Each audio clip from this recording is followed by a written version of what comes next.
जैसा कि मैंने आप सबको बताया कि दीनानाथ उपाध्याय जी हमारे सिद्धार्थनगर यूपी। सर आप सरनेम लगा के और सारा भाई वो हम नाम नहीं एक्चुअली लगाते बीच हैं। में आ रहा है ना। हाँ देखिए। तो मैं करेक्शन करता हूँ, दीनानाथ जी सिद्धार्थनगर से आए हैं और इन्होंने 20 साल पहले अपना सरनेम छोड़ दिया था और उसी में ये नियमबद्ध तरीके से काम कर रहे हैं। तो मैं दीनानाथ जी से जी कहूँगा कि अपनी यात्रा बताएं जी कि कहाँ से शुरू की और कैसे ये ख्याल कैसे आया, और आपने जितना ये कि one one by one step by जी जी स्टेप हमें बताएं और जी सबको सर। बताएं कि देखिए सर, जब हम एक बच्चा उम्र के साथ बढ़ता है तो हाई स्कूल इंटर के बाद वो अवस्था आती है जब हम बालिग होते हैं 18-20 साल के, खास तौर से इंटर के बाद जब हम अपने जीवन के बारे में तय करते हैं कि हमें करना क्या है, आगे क्या करना है। जी वो जी सभी युवाओं में वो अवस्था होती है, खास तौर से इंटर इंटर की उम्र जो होती है। जी जी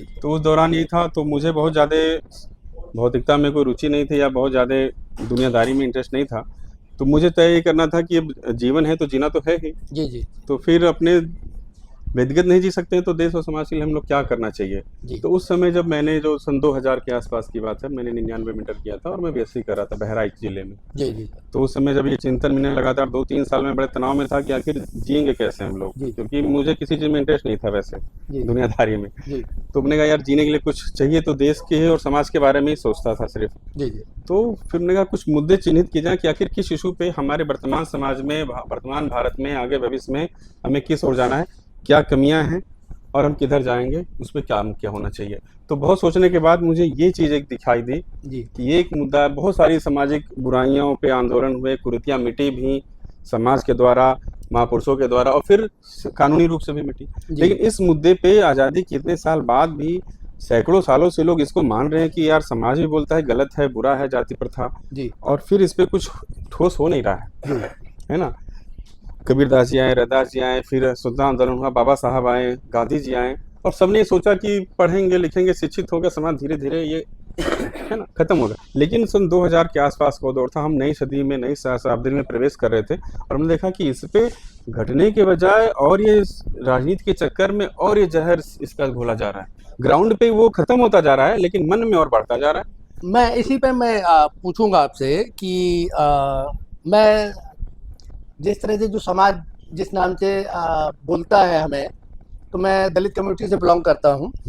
और वहाँ मैंने जो फील किया, जो महसूस किया, उसी दौरान जिस दौरान में आप भी हाई स्कूल और इंटर कर रहे थे, तो मैं जब हाई स्कूल और इंटर कर रहा था तो मुझे जो वहाँ पे अनुभव हुआ, उन अनुभव के आधार पर पहला क्वेश्चन खड़ा हुआ, ये जाति है क्या। ये क्वेश्चन मार्क उसी टाइम पर खड़ा हो गया था कि ये जाति है क्या, और यही विषय मेरे जीवन में रहेगा, मैं इस विषय पे काम करूंगा। तो जी मेरी प्रेरणा इसी बात से है। आज भी मैं सही लोगों से है। कहता हूँ कि जाति का शाब्दिक अर्थ क्या है, तो जी जिन लोगों से मैं पूछता हूँ वो गोलमोल हो जाते हैं, जी बता ही नहीं पाते हैं कि तो जाति का शाब्दिक अर्थ। तो तो वही सर, आपने बीएससी इसको फर्स्ट, कैसे, हाँ। क्योंकि तो आप तो इस वही कम्युनिटी से वही बिलोंग हाँ, करते नहीं सही है, सही। तो देखिए आपने इसको किसी कैसे फील किया। किसी का दुख या दर्द जानने के लिए हमें जरूरी नहीं है कि हम वो हों तभी हम जानेंगे। जी अगर किसी के अंदर संवेदना है, तो जी अगर एक लोग हैं कि छोटे बच्चों को बहुत परेशान करते हैं, बच्चा रो रहा है फिर भी उनको हंसी आ रही है, मजा आ रहा है। जी मैं समाज में से बहुत लोगों को देखता हूँ कि छोटे बच्चे को तंग करेंगे वो बहुत बुरी तरह रोएगा, हम्म और सब लोग बड़े बड़े लोग हंसते हैं। हम्म तो अगर आप उस बच्चे के से छोटे मासूम बच्चे का दर्द नहीं समझ सकते, हम्म फिर यहाँ कुत्ता है, बिल्ली है। कल ही शाम की बात है, बस पे आने के पहले छोटे छोटे 2-4 बच्चे बिल्ली के बच्चे को लेकर फेंक रहे थे। हम्म सो पैरे पे, गाँव में पैरा होता है ना हम्म ये, और हमें तो एकदम तड़प सी हुई, हमने कहा ये क्या। तो कहने का मतलब ये है कि दर्द जानने के लिए आपको संवेदना होनी चाहिए। तो हम्म जब मैं पढ़ता था या अपने समाज में रहता था, गांव में रहता था, लेकिन हमने देखा कि उस तरह से एक वर्ग के लिए ऐसा बोला जा रहा है, ऐसा कहा जा रहा है। हम्म मेरे दोस्त हैं, मेरे समाज के पड़ोसी हैं, तो उनके मन में जो फीलिंग आती थी वो सोच के हमें बहुत बुरा लगता था हम्म कि ये भी हमारे घर परिवार जैसे हमारे साथ पढ़ रहे हैं, लेकिन फिर सिर्फ एक उसके नाम पे कि भाई ये फला घर में जन्मे हैं, वो फला घर में जन्मे हैं, हाँ, ठीक है, हाँ, तो उसके नाम पे इस तरह का सोच विचार कैसे आ रहा है मन में, बच्चों बच्चों में भी आ जा रहा है। हाँ, तो वो चीज़ इंटर के दौरान मैंने अनुभव किया। फिर ग्राउंड पे देखा, फिर समाज में जो हो रहा था देखा ही। तब उस समय हमने तय किया था कि इसी मुद्दे पे आगे काम करना है। और उस समय तो हम भाई स्टूडेंट थे, तो हमने कहा क्या किया जाए। फिर उस समय लगा कि भाई जाति सूचक शब्द ही, क्योंकि प्रैक्टिकली कुछ बच नहीं रहा है, सब लोग अपनी मर्जी से जी रहे हैं, काम कर रहे हैं, ठीक है। लेकिन ये जो जाति सूचक शब्द लगा हुआ वो मन में कर देता है, हम उनका नाम सुनते हैं, उनका नाम पढ़ते हैं तो तय कर लेते हैं ये छोटा बड़ा ऊंचा नीचा उसके साथ आ जाता है। तो हमने उस समय संकल्प लिया था कि नाम जाति अपनी बताएंगे ना पूछेंगे, और सरनेम हटा दिया। बल्कि सबने बच्चों ने कहा, हमारे साथियों ने, कि यार एक सरनेम लगा हुआ है बीएससी फर्स्ट ईयर तक, ये 2001 की बात है, और अब तुम्हारा 2000 बीएससी सेकेंड ईयर का आया तो उसमें सिर्फ दीनानाथ था, तो तुम्हारा तो सारा सब कुछ गड़बड़ हो जाएगा। हमने कहा हम इसमें आग लगा देंगे, इसमें जाति सूचक शब्द है तो हमें भाड़ में जाए नौकरी में नौकरी करनी नहीं। तो उसी समय से आज तक फिर हमने ये आप इस बात पे मैं ये कहूंगा कि जिस तरह से उन्होंने कहा भाड़ में जाए नौकरी में अपना सरनेम छोड़ दूंगा, ठीक उसी तरह से मैंने भी ये कहा कि मुझे आरक्षण से नौकरी नहीं चाहिए, भाड़ में जाए, मैं ये जीवन भर का टीका मैं अपने नाम पे नहीं लगाना। ये सन 2000 की बात है जी, और 2000 में हमारा बीएससी फर्स्ट ईयर दूसरी मार्कशीट में सिर्फ दीनानाथ लग के आया। जी जी, तो हमने यार मिसमैच हो रहा, हमने कोई इशू नहीं है, मैंने नौकरी करनी है। तो आज 22 साल से फिर हमने ना कभी जाति पूछा ना बताया, और आज भी लोग अपने मन से ही अब सरनेम जोड़ देते हैं, जैसे आपने अपने मन से उपाध्याय जोड़ दिया। हम ये नहीं कहने जा रहे कि उपाध्याय है या क्या है, हम भी ये देखिए, कभी कोई हमें कोई शर्मा कहता है, कोई पांडे कहता है, कोई लोग तो हमें दलित ही समझते हैं क्योंकि ज्यादातर दीनानाथ लगा हुआ, तो हमें कोई इशू नहीं है, लेकिन ना हम पूछते हैं ना बताते हैं। आज आप देखिए कि कैसे कैसे देखिए, क्योंकि देखिए दीनानाथ जी ने यात्रा तय करी और अपने एजुकेशन में भी चेंज करा। उनको ये परवाह नहीं थी कि मेरे एजुकेशन में अगर मैं चेंज करूंगा तो आगे चल के देखिए यही है, सैकड़ों सालों का यही निष्कर्ष निकला कि जब इतने बड़े महापुरुष इसका विरोध करके, और सब जान रहे हैं ये गलत है, बुरा है, ठीक है, छोटा बड़ा ऊंच नीच, लेकिन ये खत्म क्यों नहीं हुआ? क्योंकि इस पे एक्शन पॉइंट्स लोगों ने तय नहीं किया कि हमें करना क्या है, कैसे करना है, जी, हटाने का जो बुरा है, इस बुराई को हटाने का तरीका क्या है, उस पे किसी ने काम नहीं किया, बस ऐसे बोल दिया हाँ गलत है गलत है। अब आज भी लोग बोलते हैं हम नहीं मानते, हम नहीं मानते। अरे नहीं मानते हो और आगे लगा रखा है तो तुम्हारे साथ तो लोग ऐसे ट्रीट करेंगे ना। अगर आप वो लेके चल रहे हो साथ साथ, मैं अगर अपना सरनेम लगातार घूमूंगा और फिर मैं, अच्छा ये तो खैर बीएससी की बात हुई, बाद में मैंने एंशिएंट हिस्ट्री में एमए किया, और वैसे भी हम तो गांव में समाज में हैं, भागवत होता है, पुराण होता है, कथा होती है, पुरानी पुरानी कहानियां सुनाते हैं पंडित जी लोग। एक भी कथा में एक भी पात्र के नाम के आगे जाति सूचक शब्द नहीं लगा है, ना राम के आगे लगा है, ना कृष्ण के आगे लगा है, ना जो है हनुमान जी के। ये तो खैर धार्मिक पात्र हो गए, राजाओं के में जाइए, कहानियों में जाइए, किसी पात्र में, हजारों पात्र हैं, हजारों कहानियां हैं, किसी में नहीं, प्राचीन इतिहास में कोई जाति सूचक शब्द का उल्लेख नहीं है। तो ये समय 2000 की बात है जब हमने डिसाइड किया कि अपना पूछेंगे ना बताएंगे, आगे काम करेंगे। फिर तो अब इसके बाद में आपने जो यात्रा तय की, जो आपने सिद्धार्थनगर में भी आप अनशन पे बैठे थे और अयोध्या जी में भी बैठे हुए थे, तो राम मंदिर जी में बैठे थे, तो अब वहाँ पे आपका क्या अनुभव रहा, लोगों के क्या रिएक्शंस रहे, तो ये आप अपने स्टेप बाय स्टेप, है ना, और जिस तरह से आपने ये फाइल बनाई है, मुझे हमें वन बाई भाई उसको आप ठीक है सर दिखाते जाइए और बताते जाइए। पढ़ाई के बाद हमने अपना जैसे बताया कि हमें कुछ वैसा करना ही था, सोशल वर्क करना था, पत्रकारिता और सामाजिक कार्य का हमने पढ़ाई किया लखनऊ में, फिर पत्रकारिता में कई साल रहे। अंत में जब हम गांव आए 2013 में, फिर हमने एक अपनी स्वयं का काम करने का सोचा। उससे पहले आजीविका के लिए एनजीओज में काम करते थे, पत्रकारिता करते थे। 2013 में एक प्लान आया और अंत में हमारा मुद्दा तभी यही था कि करेंगे तो सामाजिक मुद्दे पे करेंगे, तो हमने एक संस्था बनाई जिसका नाम था social alliance for balancing equality. जी, मतलब सामाजिक जो असंतुलन है, भेदभाव है, उसको संतुलित करने के लिए सोशल अलायंस मतलब सामाजिक गठजोड़। हमें लगा कि राजनीतिक पार्टियां अपने हित के लिए, लाभ के लिए गठजोड़ करती हैं, गठबंधन कर लेती, तो हम समाज के लोग क्यों नहीं इस कमी बुराई के लिए गठजोड़ करें। तो एक सबल संस्थान उसे आमतौर पर बोलते हैं। 14 में शुरू किया, तो कुछ हमने कृषि आधारित काम शुरू किया। अंत में 2020 में फिर हमने डायरेक्ट इस मुद्दे पे काम शुरू किया, क्योंकि उससे पहले जब 19 में राम मंदिर का आया निर्माण का, और चारों राम मंदिर की चर्चा थी और सब कह रहे थे कि एक 500 साल बाद एक नया चीज़ हो रही है, नई एक ऐतिहासिक चीज़ हो रही है। ठीक है, बार बार हमारे मन में प्रश्न आता था कि इस राम मंदिर का और इस भावना का क्या औचित्य है अगर समाज में, हमारे धर्म में वो कमी बुराई मौजूद रहेगी, और आप ऐतिहासिक बता रहे हैं लेकिन इस ऐतिहासिक कमियां बुराइयां साथ में ना खत्म हो। आप कह रहे हो राम मंदिर के साथ भारत और हिंदुत्व एक नई दिशा में, एक नए युग में जाएगा, तो नया दिशा नया युग तो तब होगा ना जब कोई पुरानी चीज, पुरानी बुराइयां, पुरानी कमियां खत्म हो। मतलब आप चाहते थे कि राम मंदिर के उद्घाटन में जातिमुक्त भारत का भी तो लोगों के मन में, क्योंकि उस समय ये चर्चा थी कि एक बहुत बड़ा काम हो रहा है, तो हमने सोचा इस बड़े काम के साथ कुछ सामाजिक स्तर पर बड़ा काम होना चाहिए। ये भी एक बिल्डिंग बना ये भी देना एक बहुत बड़ा मतलब इतिहास हाँ, बन जाता है कि अगर मोदी जी उस जी, दिन जी। इसको अनाउंस करते नहीं हैं। तो ठीक है कि अगर एक ठीक है आपने एक भव्य मंदिर बनाया, राष्ट्र निर्माण की बात कर रहे हैं, तो ऐसे मौके ही एक बहाना होते हैं कि एक अच्छी शुरुआत करने के। तो हमने सोचा ये इस पे काम होना चाहिए और संस्था हमने पहले बनाई थी। फिर 2020 में हमने निर्णय आने के बाद लिखा पढ़ी शुरू की। पहले लेटर लिखा प्रधानमंत्री को, गृह मंत्री को, मांग किया के बाद वो 5 अगस्त 2020 का दिन था जब ये हुआ कि तिथि तय हो गई है और ये जो है मोदी जी राम मंदिर का शिलान्यास करने जा रहे हैं। हमने कहा इतना बड़ा अवसर है, ऐतिहासिक अवसर, इसको ऐतिहासिक सच में बनाया जाए। तो हमने उसी क्षण उसी पल में जो ब्राह्मणों ने तिथि बताई थी, जिस पल में जिस क्षण में मोदी जी ने वहाँ राम मंदिर का कर रहे थे, उसी क्षण उसी सर हमने अपने घर पे बुला करके पूजन करके हमने जाति मुक्त हिंदुत्व उसको नाम दिया कि राम मंदिर बन रहा है, उस अवसर पे कुछ ऐतिहासिक काम होना चाहिए। तो जाति मुक्त हिंदुत्व अभियान की शुरुआत की, अपने घर पे ही कार्यक्रम किया। ये पहला कार्यक्रम हमारा था। और उसके बाद उसी साल 2 अक्टूबर 2020 को गांधी जयंती पे हमने कलेक्ट्रेट में अपने, जबकि कोरोना काल था और कोरोना हल्का सा कम ही हुआ था, मानकों के हिसाब से गैप करते हुए, मास्क लगाते हुए, हमने कलेक्ट्रेट में पहला 1 दिवसीय सांकेतिक उपवास किया कि भाई। तो वहाँ पे आपने जहाँ किया तो कुछ डॉक्यूमेंट आपने क्या क्या है आप दिखा सकते हैं कि जी बिल्कुल क्या क्या तो आपके पोस्टर बैनर है। तो आप, मैं चाहूंगा कि आप पोस्टर से शुरू करें कि आपके जो स्लोगन थे, तो ये आपने जो स्लोगन है ये आप खोल के आप दिखाते जाए। जैसे कि पहले ये पोस्टर आप दिखा दीजिए, है ना। ये कार्यक्रम देखिए हमने उस दिन जो है ये देखिए पूजन के साथ ये कार्यक्रम निर्माण के समय जाति मुक्त हिंदुत्व अभियान 5 अगस्त, अगर आप देख पा रहे हो तो देखिए ये इनका ये प्रोग्राम इन्होंने किया। और इन्होंने ये 5 अगस्त 2020 को हमने इसका औपचारिक शुरुआत किया पूजन के साथ। और अंत में 2 अक्टूबर 2020 को ये पहला 1 दिवसीय सांकेतिक उपवास गांधी जयंती पे किया। गांधी जयंती पर उन्होंने ये किया और ये 3 दिवसीय हमने ज्ञापन प्रधानमंत्री को दिया। और हमारे वहाँ क्षेत्र के जो सांसद हैं जगदम्बिका पाल जी, वो खुद आए जब उनको पता चला कि मोदी जी का ही मुद्दा है, क्योंकि हमने ये कहा कि मोदी जी ने 2017 में कहा था कि 5 साल बाद 2022 में जब आजादी का हमारे 75 साल पूरे हो जाएंगे, अमृत काल उन्होंने नाम दिया था, 5 साल में हम यही चीजें दूर करेंगे। उसका नाम था संकल्प से सिद्धि। तो उसमें जातिवाद को दूर करने का, जड़ से खत्म करने की बात थी, जाति भेदभाव को जड़ से खत्म करने की बात थी। तो 17 से 20 हो गया था, 3 साल हो गया था, उस पर कोई एक्शन पॉइंट आगे का काम नहीं हुआ था।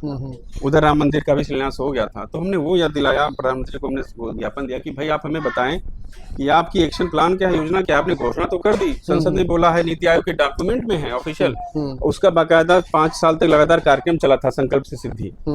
तो आपने अगर कोई कार्यक्रम बनाया है तो भाई उसका कुछ बिंदु होता है ना। आप कुछ किसी विभाग को जिम्मेदारी देते हैं, कुछ कार्यक्रम बनता है कि ये 4-5 चीजें उन्होंने खत्म करने की बात की थी, उसमें भ्रष्टाचार, गरीबी, तो जातीय बहुत बड़ी मुद्दा था। 3 साल होने के बाद आपने किया क्या, हमने वो बिंदु पूछा। तो खैर सांसद जी आए कार्यक्रम स्थल पर, डीएम को तो हमने ज्ञापन दिया ही, सांसद जी ने अलग से लिया और प्रधानमंत्री को भेजा भी। तो ये हमारा दूसरा कार्यक्रम था। इस तरह से 2020 में, फिर 2021 में भी 2 अक्टूबर को हमने किया। फिर दिसंबर 30 या 31 दिसंबर को अयोध्या में जाकर सरयू तट पे हमने वो एक 8 सूत्रीय जाति मुक्त संकल्प के लिए एक कार्यक्रम का पूजन किया। और 8 सूत्री, और इसका हम संकल्प पत्र भी 8 बिंदुओं का है। एक संकल्प इन्होंने ये लिया है और इस तरह से हम दिखा पाए तो बहुत सारी इन्होंने फाइल मोटी बना रखी है और बहुत मेहनत किया है। हाँ, ये तो काम कर रहे हैं। अयोध्या में जब 8 सूत्री हमने संकल्प, जाति मुक्त संकल्प, उसमें हमारे 8 बिंदु थे कि क्या क्या होना चाहिए, सरकार से क्या मांग थी।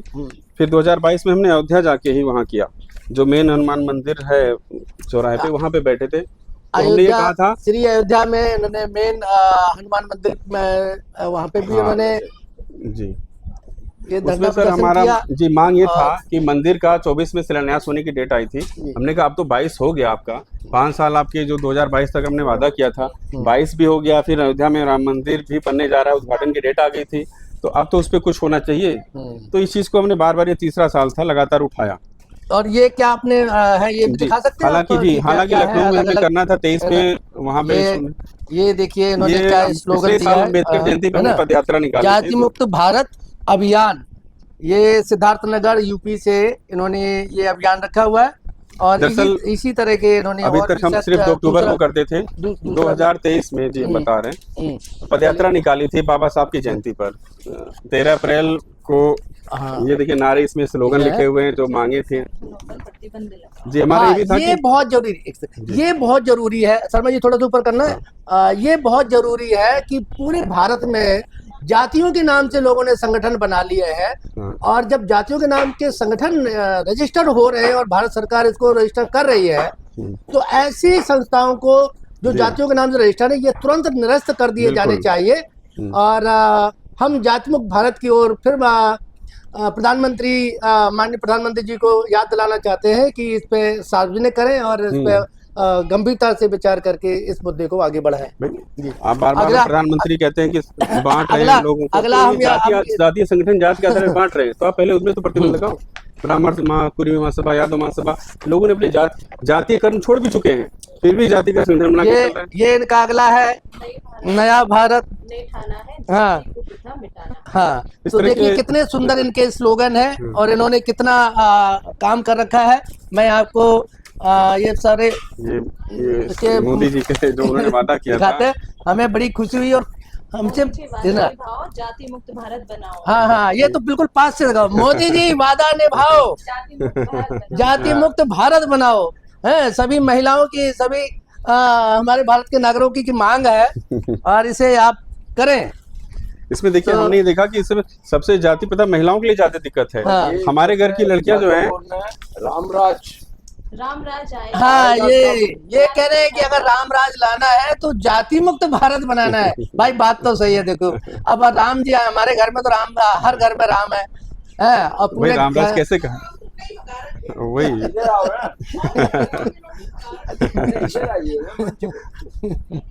भाई देखिए, तो ये हमने पदयात्रा 2 दिवसीय निकाली थी 2013-14 में अपने गांव से, जो हमारा ऑफिस हमने बना रखा है, और वहां से 40-45 किलोमीटर दूर जिला मुख्यालय है।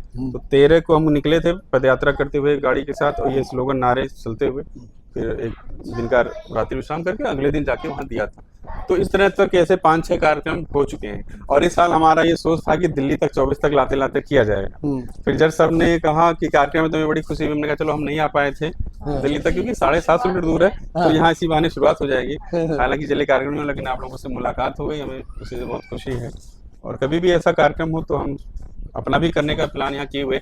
अब हमने सोच रखा है कि गोरखपुर में और लखनऊ में ऐसे महानगरों में, शहरों में 2-2, 4-4 दिन का गाड़ी लेके अपने जो अब आपका अगला स्टेप क्या होगा? जी जी, और- वही हम बता रहे थे सर।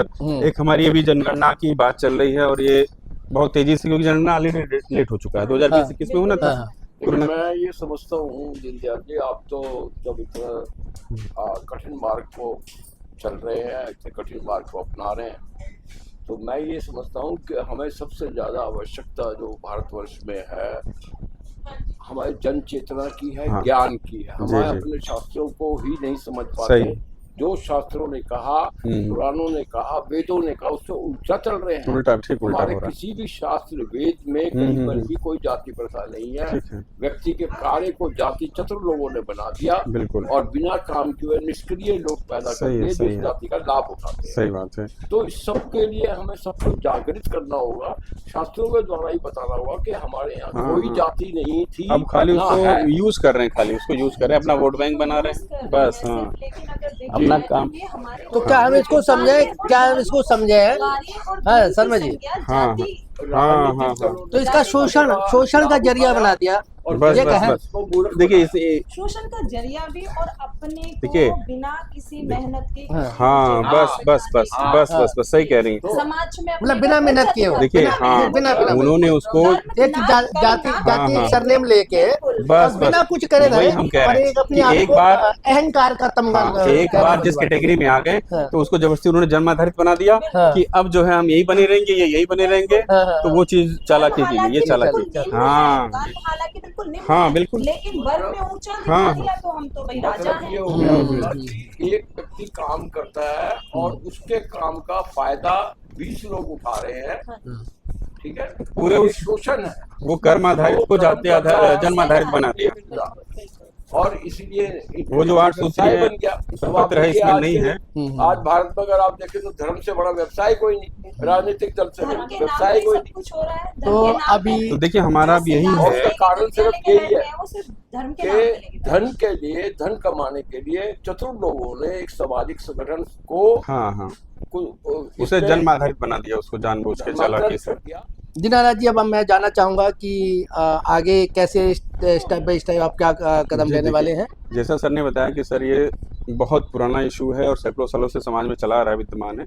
तो कोई चीज़ एक झटके में, एक निर्णय में नहीं होती, उसके लिए चरणबद्ध तरीके से स्टेप बाय स्टेप होता है। स्टेप होने से एक माहौल भी बनता है और पॉजिटिविटी भी आती है और ताकत, और फिर सरकार में भी दबाव बनता है। जैसे हमने अभी चर्चा में बताया कि 3 स्तर पे होता है काम।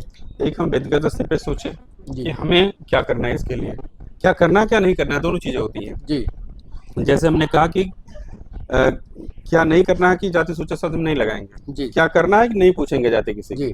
ठीक है, ये व्यक्तिगत स्तर पे एक हो गया। ऐसे 2-4 काम और हम इस पे काम करके, चिंतन करके लिखें कि जी। हम व्यक्तिगत स्तर पे क्या क्या करेंगे, जी कि जातीय विभाग करेंगे, ये चीज़ नहीं करेंगे, ऐसे। जी फिर दूसरा है सामाजिक स्तर पे क्या करेंगे, जी जी समुदाय के स्तर पे क्या होना चाहिए। जी फिर तीसरा होगा गवर्नमेंट, प्रशासनिक और एडमिनिस्ट्रेशन के लेवल पे क्या होगा। क्या हो भाई जो काम संसद कर सकते हम नहीं कर सकते ना, जी। और जो हम कर सकते वो संसद नहीं कर सकती। जी। संसद ने अगर बाबा साहब ने संविधान में लिख दिया अस्पृश्यता बैन है, इलीगल है, जी आज भी इलीगल है संविधान के, लेकिन अगर हम नहीं मानेंगे, समाज में हम चलाते रहेंगे तो चलता रहेगा। हाँ, तो इन्होंने कितनी खूबसूरत बात कही है तो कि वो- संविधान में अनुच्छेद 17 अस्पृश्यता समाप्त किया जाता है। 75 साल उसको हो गए हैं और हमने वो लिख कर रख दिया है। तो जो लिखा हुआ रखा है, बस जी। उसको लिखा ही रखा है, उस जी, पर हमने हाँ, पालन नहीं हाँ, किया। वही अगर हमने पालन किया होता तो भारत के कोने कोने से वो भेदभाव, जो जाति भेदभाव, वो समाप्त हो गया होता। तीनों लेवल तो पे काम दीनानाथ होगा। जी ने ये बात कही कि भाई जो लिख के रखा गया उसका पालन होना बहुत जरूरी है और इसका सरकारें को समय समय पर उनको जी। याद भी दिलाना बहुत जरूरी है कि भाई ये जब- चीजें हुई थी तो इसको क्यों नहीं हुआ जब है। तीनों स्तर पे जी। काम होगा सर, तभी जी। वो चीजें व्यवहारिक स्तर पे आ पाएंगी। व्यक्ति भी एक तय करे कि हमें जी। क्या करना क्या नहीं करना, जी समुदाय भी तय करे कि क्या करना क्या नहीं करना, जी और फिर प्रशासन के स्तर पे भी वो चीजें हों, तो तब जाके एक, और लेकिन स्टेप वाइज ही होगा। आप, हमने 22 साल पहले चलिए सोच लिया और आज तो उसको फॉलो कर रहे हैं, तो एक आया तो कहीं ना कहीं हमें निर्णय लेना पड़ेगा। बिना सिर्फ निर्णय ना लेने की वजह से आज तक ये जाति प्रथा बची हुई है। अच्छा, ऐसे लोगों को आप क्या कहते हैं जो कहते हैं मैं जाति नहीं मानता, तो ठीक है, आप अगर जाति है नहीं ना? मानते, लेकिन वो व्यवहार हाँ, के अंदर- व्यवहार में उसको छोड़िए ना। हाँ, हाँ, अगर हम कहते हैं हम जाति नहीं मानते तो हम ना उस पर हम कह सकते हैं कि भाई हम किसी पूछते नहीं, किसी हाँ, बताते नहीं। हाँ, हाँ, कई वो लोगों से हमारा विवाद हो गया, झगड़ा हो गया, लड़ाई हो गई, अधिकारी बुरा मान जाते हैं क्योंकि हम हाँ। पत्रकारिता में थे और सोशल वर्क में थे, हाँ। हमारा ज्यादा समय अधिकारियों में भी होता है, और अधिकारी कई जातिवादी बहुत आ जाते हैं, बहुत ज्यादा। बहुत ज्यादा आते हैं। अब उनको अगर पूछे आगे क्या है, क्योंकि यूपी में अगर आगे नाम जाति ना पता चले उनको खाना हजम नहीं होगा, खाना हजम नहीं होता। उनको बेचैनी उलझन होने लगती है। हाँ। ये कौन आया था, दीननाथ था, ये चमार था कि ब्राह्मण था, क्या हाँ, था, हाँ। ये पागलपना सवार हो जाता हाँ, है। हाँ। और अगर चूंकि वो अधिकारी पद बैठे हैं, हाँ। क्या लगाते हैं, अरे कुछ कुछ धूर्त टाइप के होते हैं, जिनको मैनर तमीज है वो नहीं खुद के पूछेंगे, चुप हो गए। लेकिन कुछ बदतमीज जो खास तरह से जातिवादी होते हैं, हाँ, वो वो खुद किसी का- वर्ग के होते हैं, ये नहीं कि वो हाँ। अब वो उनको- जातिवादी अब किसी उनको भी ये समाज लगा, में हो सकते अगर हम हैं। प्रेम से कह दिया कि सर नहीं हम नहीं मानते, नहीं लिखते, अरे ऐसा कैसे होगा, वो कैसे होगा, अब उनको बुरा लग जाता है। और 5, 10, 20 मिनट बाद हम नहीं बताते हैं तो उनको बुरा लगता है कि इसने हमारी अवमानना की, बेइज्जती की, और हमने खूब जानबूझ के बेइज्जत भी किया है। कि अगर तुम इतने बड़े जातिवादी कीड़े हो, अधिकारी हो गए, उस पद पे आ गए, तुम्हें सम्मान भी मिला उसके लायक, फिर भी तुम्हारे मन में ये कीड़ा, तो ये शिक्षा का क्या मतलब है।